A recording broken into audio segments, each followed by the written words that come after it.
Yesterday we had Mike McDaniel. Today we have Chris Grier. They met with the media, and let's see what he had to say. I know a little bit, and it's a tad bit interesting, but we'll jump into this.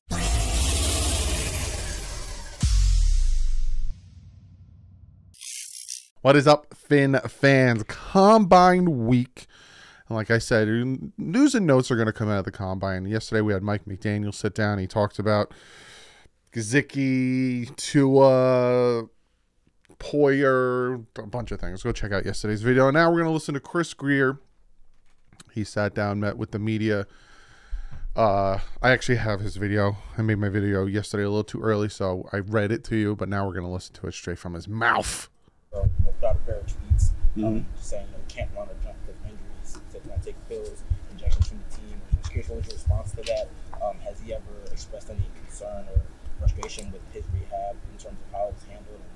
And will he be on the team in 2023? Yeah, I think from what I heard, they asked him about Byron Jones and about his frustration with what he was taking and yada yada. Yeah, I said I was like everyone. I think I was on a flight here. I was on my way because I had to come in early for some committee meetings, so I did it. But talked to his agent, we had a good conversation, and with Byron, we've always had great communication in terms of he has a very good relationship with our training staff and doctors. So from our end, we've been it's been very transparent, a lot of really good communication between him, his agent, and our trainers and doctors. So yeah, no, I'm not.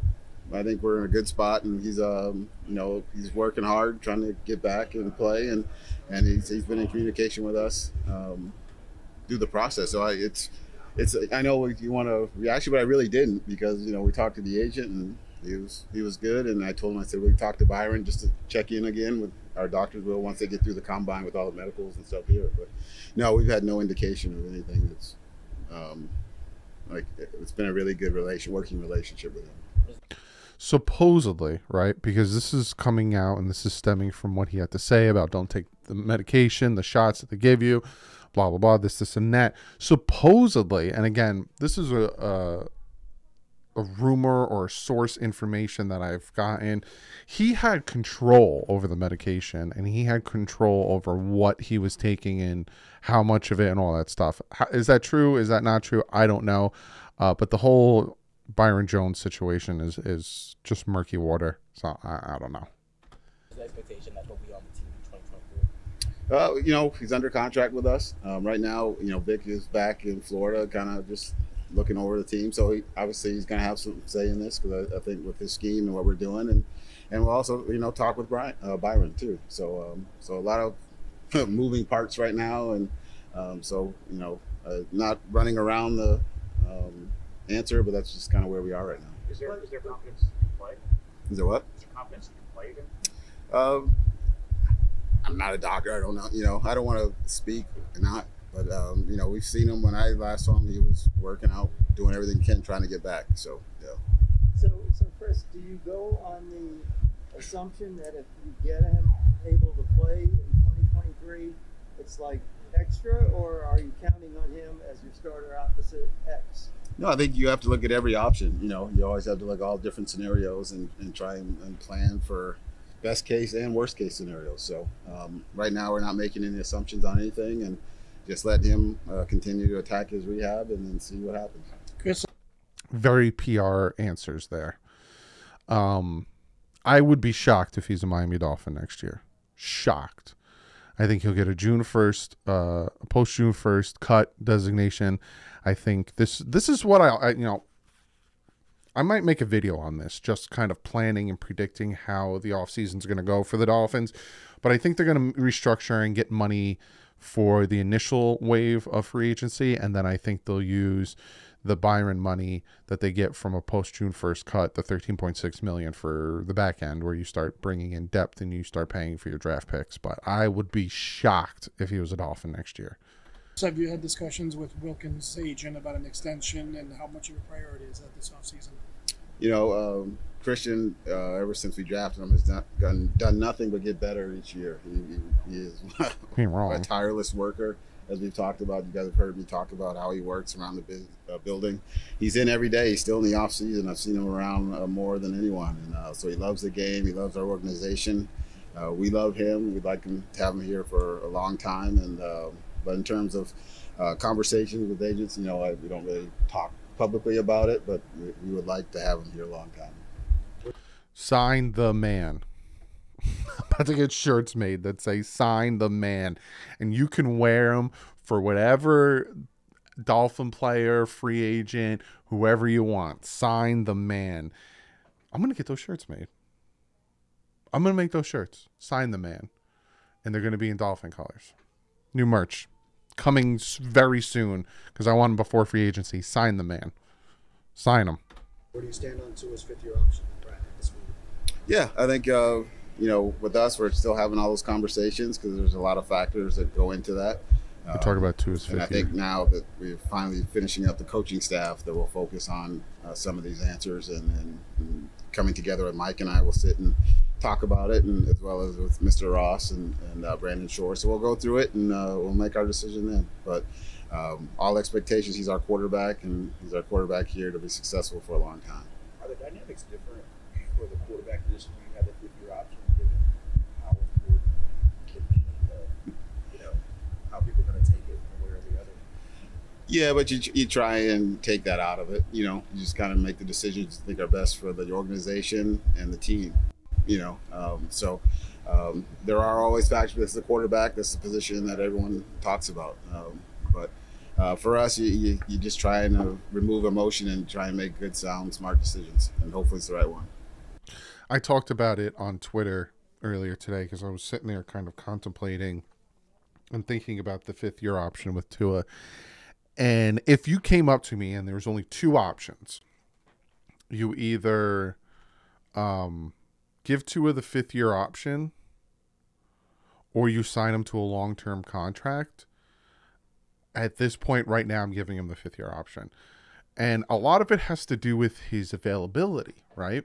Unless you put clauses in that contract, because I see where both ends come from, right? Give him the fifth-year option, let him play, let him show that he can stay healthy, he can continue to progress like he has been, and then you give him the contract extension.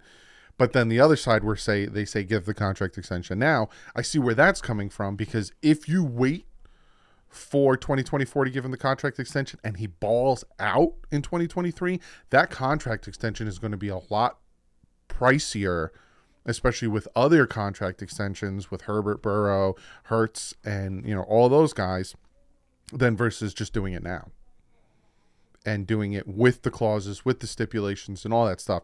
So it's like I wouldn't be upset with either, but I with the contract extension, I have to see how it goes and what the stipulations are. How long is it? If it's a 3-year extension, I don't know. I'm still torn because his availability hurts. When he's on the field, he's good. He's real good. And he plays this year when he was on the field, minus a few games, which every quarterback, like I still have people on Twitter telling me, I need to see 16 straight games of elite. That never happens. But when he's on the field, he's top 15 quarterback. So it's like, you pay him a top 15 quarterback, and maybe I'll look at that, make a video about what his contract extension might look like when we get to it. How big of a priority is finding a starting caliber offensive lineman, or do you feel that you have 5 guys in place? I think at the offensive lines we showed last year, we went out and we added Eric Fisher and signed guys, and injuries happen, especially at that position. Mm-hmm. So for us, it's continuing to add depth to that position and the competition and create spots. The guys made tremendous strides last year. You guys have heard Mike and Frank Smith talk about how happy he is with the development of some of the young players. Obviously, like with Austin, he just needs to stay healthy so we can get a full evaluation of him. But with Connor, Liam, Rob, and obviously Teron, we feel a good core of guys right there to start with, and Rob Jones and Lester Cotton coming in, playoff game, a young player. So excited about some of the development potential of some of the players. You guys, yeah, and he makes a valid point, right? Because a lot of us are very skeptical of what he's going to do and what the team's going to do with the offensive line because of what he said at the end of the year presser, where he was like, I really want to see Austin Jackson and Liam Eichenberg compete and yada yada blah blah blah. But he does bring up a very valid point that they did go out and bring in Fisher, and then in the offseason they got Connor Williams, they got Teron Armstead. They understand the severity and the importance of the offensive line. So let's hope and pray that they continue to go out and bulk it. More open-minded about Hunt as a tackle, or do you still personally believe that he has very high ceiling at mostly at guard? Yeah, that's the great thing about Rob, is that he can play both and excel. But I think where he is at guard, he has a potential to be a special player at guard, and I think he even has a chance to play tackle. He's done it multiple times. So his versatility and position flexibility, as well as Rob Jones, all those guys, across the line. Connor can play guard center. Liam can play tackle if he had to. So it's position flexibility that those guys all provide is all something too that's exciting for us. This is the first time in a couple of years where you guys maybe don't have an abundance of cap space entering an offseason. I was curious where you are in the process of freeing up money. It seems like you're going to have to restructure some guys. What's that dynamic and balance like this as you prepare for Yeah, no, this is nothing that's unexpected for us. We've done a good job communicating that, and Mr. Ross, we've talked to him, knows as well. Brandon Shore, Max Napolitano do a great job of looking at all scenarios for us. And but when we make moves, even when we do trades like we did with Chubb midseason, it's always with an eye of what things are going to look like and what we have to do. So we'll be fine, and it's always working from that position of flexibility that we like, and we'll continue to do that, which provides us opportunity to continue to make moves. I think they probably asked him about the cap space and the moves and all that stuff. That's why sometimes it's better to read the transcripts than listen, because sometimes these guys aren't mic'd when they're asking a question. Yeah, we talked about it. That was the one we talked about the other day for just a little bit, because obviously, we traded for Jeff, and obviously Raheem and Mike's relationship as well too. So, yeah, very open, those guys coming back. We've talked about that scenario where they may be back. May have the same backfield back next year. Obviously, they're free agents, and that'll play a part of it. But we'd be very excited to have them back. Go ahead. When you talk about Tua being the quarterback for a long time, does that include the thought of an extension, before the season starts? Yeah, I think all options, like you said, we'll go through it here, and we're going to spend a lot of time here, and then that's a good thing, is like we're not rushed to make anything right now. And so we'll be in touch with Tua's representatives, and Mike and I and Brandon will sit, and Steve, and we'll make a push for things, and we'll talk, and we'll see where they stand. But we're very, like I said, very excited for him. The strides he made this year with Mike and the offense. I mean, you guys have been here, have seen it. It was really exciting, and to see the work he's put in that you guys don't see at the facility and around and off has been really incredible. And the dialogue between he and Mike, just talking football as much as I've never heard as much football as he talks about Mike and stuff he sees even from other games, and it's pretty cool to see. And when you're talking about like a 5th-year option and an extension, durability starts to be a factor, because obviously you're committing for a long time. Do you have any concern about his durability? I can't lie and say no, but it's not something that it's going to make us afraid to do something long term with him. So, the one thing he's he's been banged up, but he always comes back and bounces back and plays hard and performs. So, excited for his future. Excited for watching him doing all the work he's been doing in the off season here right now to prepare for 2023, and he's very excited to get back on the field with his teammates. He wasn't lying, right? I think that was Armando Salguero asking the question. He has valid questions, and Chris Grier wasn't lying. My favorite thing about Tua is the fact that he learns from his mistakes and he does bounce back. And you saw that with the concussion, right? He bounced back, had very good games. And then I think that the Dolphins kind of were like, all right, this is the second concussion, and this is one that slipped under the radar and we didn't even notice it. So what we're going to do is we're going to shut him down, right? He's done for the season without us letting everyone know he's done for the season, because they probably are afraid of more concussions, being that the way he got concussed in the Packers game, no one noticed. But if they didn't, right, say it was his first concussion, he would have came back. He would have probably came back for the Jets game, and he probably would have done really well against the Jets and against the Bills, and probably would have went a little further. But again, and while I'm listening to him, I'm thinking of video ideas. I'm going to make a video about the contract I would give to it if I'm going to give him a contract extension and the pluses and minuses of that. It worries me. We give him a contract extension, he keeps getting injured, and we keep losing because he's not on the field and this and that. It just worries me, right? We've seen it with Ryan Tannehill. That man was our quarterback for 7 years, and it was just 7 years of mediocrity. Just, but this past year was a very steady incline from Tua. He hit a bump here and there, but it was a very steady incline. So, very torn. Very torn. I wanted to ask you your thoughts on how productive were you last year when you self-scouted. What did you learn? What did you do right? What did you work on?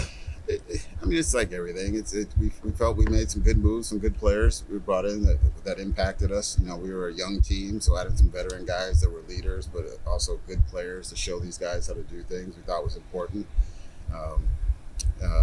Every move that you make, you love there all to be home runs. We thought we had a really good free agent class last year. I agree. Obviously, player that like Cedric Wilson was signed, but then the Tyreek trade happened. Exactly. So that was just different, which impacted him. But then into the year, we probably don't win games with him without him returning the punts, stepping up to do that and give us a chance to win games. So all the guys contributed pretty much. So happy with that.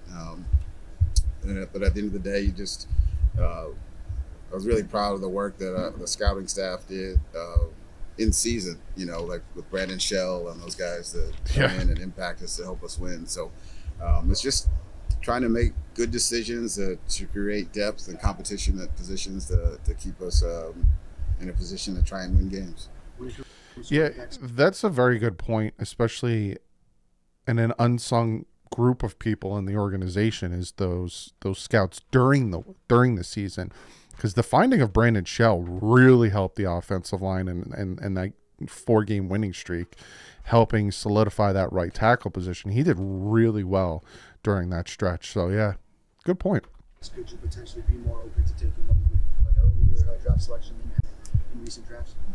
Yeah, I think, if there's a really good player, an opportunity to get a really good player, we can't pass up anything right now. So we need some depth at some spots and running back, obviously, with no one under contract on the roster right now would be one. And there's some good players in this draft, so we'll always keep looking. And you guys know how Mike loves his running backs. Mariota and Wentz are examples of a couple of veterans with pedigree. Interest in potentially one or the other, or someone very much like that? Yeah, we've had some preliminary talks, Mike and I, just about the guy to come in and to be the right guy to fit for this offense and what we're doing. So, every player's on the table. We'll talk about every one of them. I'm sorry. Look at the background. I don't know if you guys noticed this as well. Fit for this offense and what we're doing. So the kid.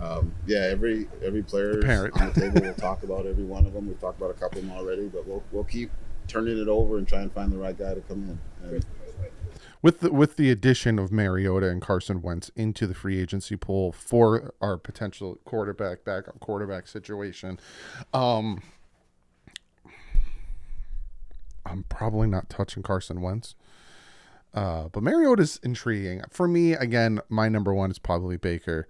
I really think Baker would do really well in this offense.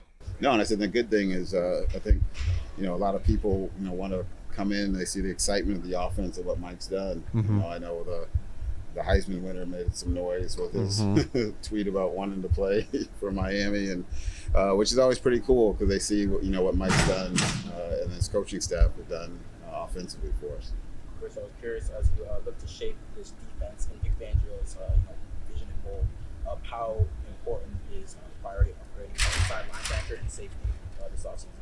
Yeah, you've heard big talk about Javon Holland, as much as he loves Javon, and getting some depth to that position will help. We have a couple guys that are still, and then obviously with Brandon coming back off, his injury at some point here. Inside linebacker position, we have really 2 guys under contract there, so we need to build some depth and create some competition there, and we'll do that. We've had some preliminary talks about stuff, but when we get back, we'll really hit it with Vic here in the last couple of weeks before the start of free agency. That's what I'm excited for. Him sitting down with Vic Fangio and essentially trying to figure out, all right, who do you need? Who's going to fit and who's not going to fit? Who do you need? I'm very excited for that. It's a late-breaking story, obviously. Jalen Carter today is kind of dominating the headlines. Is this something in scouting circles you thought might be coming? Was it a surprise? And also, when a news like this breaks 2 months before the draft, how much does it kind of rearrange workflow for a player like that? Yeah, really. I mean, I really just heard it walking over with Ann from a previous engagement, so I really can't comment on it because I don't really know about it, and it's a situation that if I don't know anything like that, I don't really want to comment. But in terms of when a story breaks on a prospect or player, it's just, at the end of the day, you just got to do your work and then let it all play out. I mean, obviously, Larry Tunsil was a situation we had here that we were able to take advantage of when the situation happened. So I don't really judge anything until you know the facts and what's going on. So it'd just be hard to comment. Chris, I think you do a lot of competition committee. I don't know if we've asked you before. Can you maybe detail what that looks like? Decisions that go about on the changes about. Yeah, no, it's interesting to, I guess, kind of get behind the curtain a little bit. I think Troy and Rich McGay, who's the head of the chairman of the committee, do a great job in the room, and but it's really cool to be there and listen to Coach Tomlin, Coach Vrabel, Coach Rivera, Coach Wright, and just talk about John Mara and Stephen Jones, and Katie Blackburn, just to talk about everything and really see how they're trying to drive the game for improvements. And but really it's a lot of debate, it's a lot of listening and learning, and then and you just have to have an opinion on stuff. And you kind of talk to some of the other GMs or head coaches to see where they feel about things. But at the end of the day, our group we're charged with making decisions of whether proposals should move forward or not. And so it's exciting. I've enjoyed it. Really good time. Like I said, Troy and Rich have been great, and it's been fun. Chris, on the QB sneak or the rough pass. Well, I said I still think that Jalen's wasn't a rough in the passer, but I was in the minority of that one. So. Chris, I want to ask you about body weight. So everyone talks body weight. I want to ask you about your thinking on tight end. First, do you think that what Gesicki might be asking is outside of your price range, or does he not fit this offense? Given going back to the price thing, given the salary cap situation, and if you do pursue one in the draft, what would your prototype tight end look like? What's your main quality you're looking for?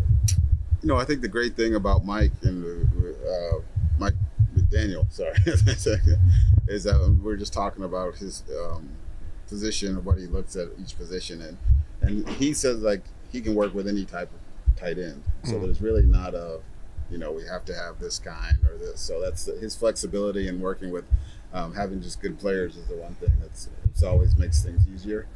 Mike Gesicki has earned the right to become a free agent, as you heard me say. And he and I had a really good conversation before he left the building. And with him, I said, price range and what it is, I don't know what his price range would be, but he's been a good player in the league. He's been a productive player, and I'm sure he'll have some suitors. And like you said, we always say never on anything, but he's earned the right, and I'm sure he's excited to see what his free agency options are.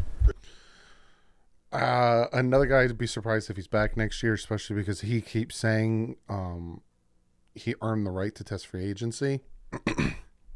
I wouldn't be surprised Mike Gesicki goes out and he meets with somebody, whether it's like Detroit or Green Bay or something, and they say a certain number, And then he'll probably call his agent and be like, what are you hearing out there? And they'll probably be like, oh, people are offering $11 million a year.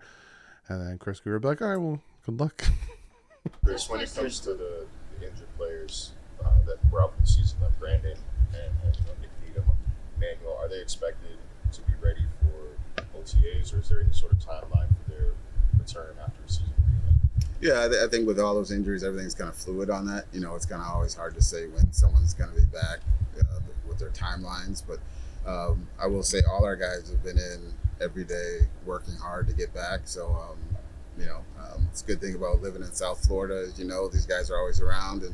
And Troy and Kyle and now do a great job. And John Boone working with those guys. They enjoy working with them, which is fun. So they're always in rehabbing. And so for us, it's just it's not rushing them back. It's just making sure they come back ready to go. So he said a few tidbits there that I thought were interesting. But overall, he was very PC, politically correct when it came to some of his answers. It's interesting. A lot of this offseason is going to be about bringing in the right pieces. I talked about that, what we need. Re-signing players, renegotiating contracts, Tua. It's a lot. It's a lot that's going to be going on this offseason, and it's going to be very interesting because we were very close, right? We were very competitive last year. It's just injuries killed us, and then few pieces need to be added. So we'll see how they do and what they do and if they're going to go all in this year. But I'll keep you guys updated. I was jotting down video ideas while I was listening to him. So I just wrote down 4 new video ideas. So if you haven't yet, hit that subscribe button. Again, thank you guys so much for helping us break 40K. Friday's video, I will announce the winners of the giveaway. So the beginning of Friday's video, I'm going to announce the winners. And that's why I have you guys email me and DM me. Because if you are a winner, I'm just going to reach out to you in the email and the DM and be like, hey, you won. And if you're first, be like, what do you want? Jersey or back room? And if you're second, I'm be like, hey, this is what you're getting. So other than that, I'll see you guys in the next video. But like usual, stay classy. My Finn's out.